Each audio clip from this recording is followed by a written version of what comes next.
அஸ்ஸலாமு அலைக்கும் வரஹ்மத்துல்லாஹி வபரகாத்துஹு. எல்லாம் அல்ல அல்லாஹ்வின் நல்லடியார்களே, நாம் தமிழர் கட்சியினுடைய ஒருங்கிணைப்பாளர் சீமான் அவர்கள் என்னன்னா, ஒரு நேரடி கேள்வி பதில் நிகழ்ச்சியில் அல்லாஹ்வின் மீது ஆணையாக நான் சொல்கிறேன் அப்படின்னு சொல்லி சொல்கிறார். நீங்கள் என்ன, நீங்கள் வேற நாட்டுக்கு போனீங்கன்னா இப்போ நான் ஐ ஆம் இஸ்லாம்னு கை கொடுக்க மாட்டான். ஐ ஆம் புரியுதுன்னு நினைக்கிறேன். ஐ ஆம் உருது, ஐ ஆம் அரேபியன், அப்படி தான் கை கொடுப்பான். அதுதான் உங்கள் அடையாளம். நீங்கள் அதை அதை அதை வந்து என்னை ஏற்க மாட்டீங்கன்னா நான் ஏற்கிறேன், உங்களுக்கு ஒன்றும் இல்லை, நீங்கள் வாங்க, நாளையிலேருந்து நாம் தமிழர் கட்சிக்கு வாங்க. நாம் தமிழர் கட்சியில வந்து இருக்கக்கூடிய உருது இஸ்லாமியர்களுக்கு கூட அந்த அங்கீகாரம் நீங்க கொடுப்பீங்களா? என்ன கொடுக்காம யாராவது சொல்லுப்பா, நம்மால இருந்துருச்சு. வருங்காலத்துல நீங்க ஒரு முதல்வர ஆனா கூட அவங்களுக்கு அமைச்சரவையிலேயோ சட்டமன்றத்திலேயோ இடம் கொடுப்பீங்களா? என்ன நீங்க என் தம்பி மனைவியை நிறுத்தி அதெல்லாம் இல்லை. நீங்க அவர் கேட்கறது என்ன சொன்னீங்கன்னா, இப்போ இங்க வந்து உருது தமிழ் என்ற, அதாவது ஒரு 50 விழுக்காடு உருது முஸ்லீம் இருக்காங்க, 50 விழுக்காடு தமிழ் முஸ்லீம் இருக்காங்க. உதாரணத்துக்கு தமிழ்நாட்டில் இப்போ வந்து நாம் தமிழர் கட்சி வந்து இந்த உருது தமிழுக்காக பாகுபாடு எங்களுக்குள்ள இதுவரையிலும் இல்லை. அந்த பாகுபாடு இல்லைன்னா சும்மா வெற்று வார்த்தை சொல்ல, அல்லா மேலானையா இல்லை. இப்ப நம்புறீங்களா? வேற எந்த பாகுபாடும் இல்லை நமக்கு. உருது இஸ்லாமிய உறவுகளோடு மட்டும் இல்லை, எந்த நீங்க என் தம்பி சொன்ன மாதிரி மாட்டுக்காக, மரத்துக்காக, செடி கொடிக்காலுக்காக நிக்கிறேன் சக மனிதனை வெறுப்போம்னு பேசுறது எப்படி இருக்குது சொல்லுங்க?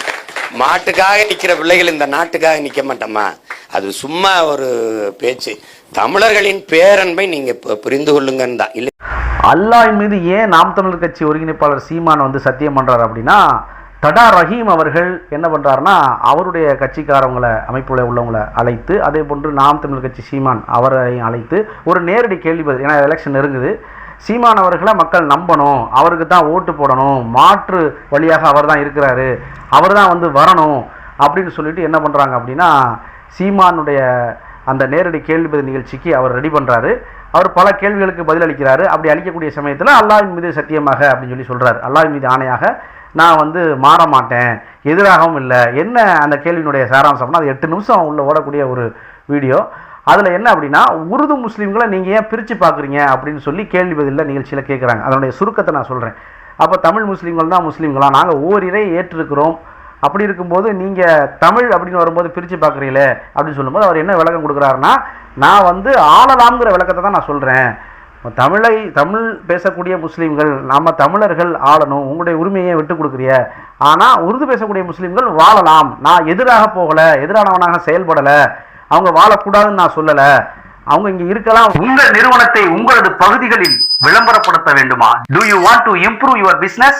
உங்கள் தொழிலை முன்னேற்ற வேண்டுமா? Do you want to increase your sales?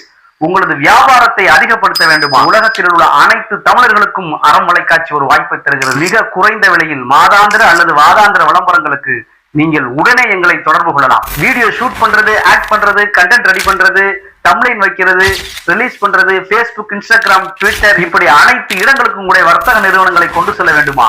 உங்களுடைய மாவட்டம், பகுதி, நகரம், இப்படி எல்லா இடங்களிலும் உங்களுடைய நிறுவனங்கள் பேசப்பட வேண்டுமா? மாதாந்திர அல்லது வாராந்திர விளம்பரங்களுக்கு உடனே எங்களை தொடர்பு கொள்ளுங்கள். மிக குறைந்த விலையில் அறம் நெட்வொர்க் நிறுவனத்தின் அரிய வாய்ப்பை பயன்படுத்திக் கொள்ளுங்கள். நன்றி. வாழலாம், ஆனா ஆட்சி அதிகாரத்துக்கு நான் தான் வந்து தமிழ் பேசக்கூடியவங்க தான் வரணும் அப்படின்னு சொல்லும்போது ஒருத்தர் திரும்பலாம் கேட்கிறார், முஸ்லீம்களுக்கு முன்னுரிமை கொடுக்குறோம்னு சொல்றீங்க, உங்களுடைய கட்சியில் முன்னுரிமை கொடுப்பீங்களா? இப்படி நிறைய சட்டசபையில் போகும்போது முன்னுரிமை கொடுப்பேன் கேட்கும்போது எல்லாரும் சரி சரின்னு சொல்லிட்டு வர்றாரு. சொல்லிட்டு வரும்போது நான் எதிராக ஒருபோதும் செல்ல மாட்டேன், இன்னும் சொல்ல போனால் ஒரு கட்டத்தில் நான் வந்து நானே உங்களோட சேர்ந்து தொழுகிறேன் அப்படின்லாம் சொல்கிறார். நீங்கள் சாத்தானின் பிள்ளைகள்னு சொல்லிவிட்டீங்களே முஸ்லீம்களை பற்றி, அது நான் கோபத்தில் சொன்னது, அப்படி பிள்ளைகளாக மாறி விடாதீர்கள் அப்படின்னு தான் சொன்னேன் அப்படின்னு சொல்லி சொல்கிறார். நான் கோபத்தில் சொல்லிவிட்டேன் சாத்தானின் பிள்ளைகள், நான் மனசுலேருந்து சொல்லலை அப்படின்னு சொல்லி அந்த சபையில் பேசும்போது தடா ரஹீம் அவர்கள் வந்து எதிர்கேள்வி கேட்குறாரு. தடா ரஹீம் அவர்கள் வந்து விளக்கம் கொடுக்குறாரு. என்ன கேள்வி கேட்குறாங்களோ அந்த கேள்வியை வந்து விளக்கமாக கொடுக்குறாரு. கொடுத்து என்ன சொல்கிறாங்க அப்படின்னா, நான் வந்து அல்லாஹ்வின் மீது ஆணையா, ஏன்னா முஸ்லீம்கள் நம்பணும்ல.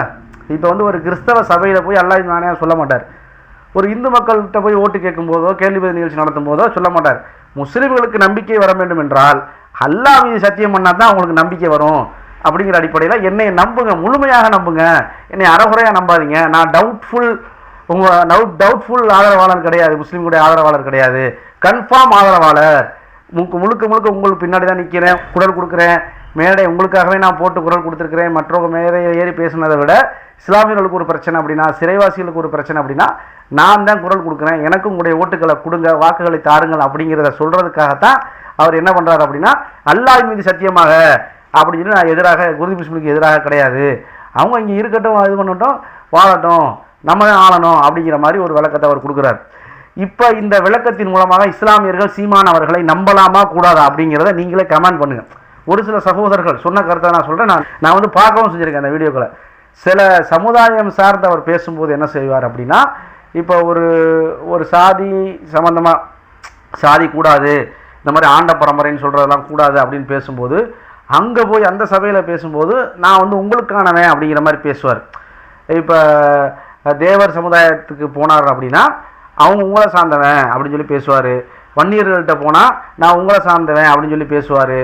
இப்படி நிறையா சபைகளுக்கு தகுந்தாற் போல் அவர் பேசக்கூடிய நபராக இருக்கிறாரு அப்படின்னு சொல்லி சில பேர் சொல்கிறாங்க. இன்னும் சில பேர் என்னென்னா அவரை வந்து நம்பலாம் அப்படின்னு சொல்லி சொல்கிறாங்க. சில பேர் அவரை முழுமையாக நம்ப முடியாது. இப்போ உதாரணத்துக்கு தோல் திருமாவளவன் அவர்கள் இருக்கிறாரு. தோல் திருமாவளவன் அவர் என்னென்ன அப்படின்னா, பாஜக காரனா நான் வந்து சேர்க்கவும் மாட்டேன் என் கட்சியில், இங்கேருந்து வெளியேறி போனான்னா திரும்பி வந்தாலும் சேர்க்க மாட்டேன், ரிட்டன் வந்தாலும் நான் என்ட்ரி அப்படின்னு சொல்லி தெல்ல தெளிவாக ஐயா தோல் திருமாவளவன் தன்னுடைய கட்சியினுடைய முக்கியமான ஒரு பைலாவில் ஏற்றின விஷயமாக இதை என்ன செய்கிறாருன்னா பகிரங்கமாக மக்களுக்கு சொல்கிறார். பிஜேபியோட நான் கூட்டணி வைக்க மாட்டேன், அதே மாதிரி கூட்டணி வச்சவன் இங்கே வந்தாலும் திரும்ப இங்கேருந்து போனாலும் சேர்க்க மாட்டேன், அங்கேருந்து வந்தாலும் சேர்க்க மாட்டேன். அவனெல்லாம் டவுட்ஃபுல் சிட்டிசன் மாதிரி, அவன் டவுட்டான ஆள் தான், என்னைக்கு இங்கே போயிட்டு வந்துட்டானோ அவன் வந்து வேஸ்ட்டு, என் கட்சிக்கு எவ்வளோ பெரிய ஆளாக இருந்தாலும் எடுக்க மாட்டேன் அப்படிங்கிற மாதிரி ஒரு நிலைப்பாடு வச்சுருக்காரு. அப்படி தெல்ல தெளிவாக நிலைப்பாடை சீமான் அவர்கள் எடுக்க வேண்டும் அப்படிங்கிறதையும் சில பேர் என்ன செய்கிறாங்கன்னாக்கா கோரிக்கையாக வைக்கிறாங்க. அது இப்படி பலதரப்பட்ட கருத்துக்கள் இருக்கிறது. அப்போ இதிலிருந்து நீங்கள் ஒரு கருத்தை தேர்வு செய்து இதை நம்பலாமா கூடாதா என்பதை இனி வரக்கூடிய தேர்தலில் நீங்கள் அதை முடிவெடுக்க வேண்டும் என்பதற்காகத்தான் இந்த செய்தியை மக்களிடத்தில் நாம் சொல்கிறோம். வாஹிரு தஅவானா அல்ஹம்துலில்லாஹி ரப்பில் ஆலமீன். அஸ்ஸலாமு அலைக்கும் வரஹ்மத்துல்லாஹி வபரகாத்துஹு.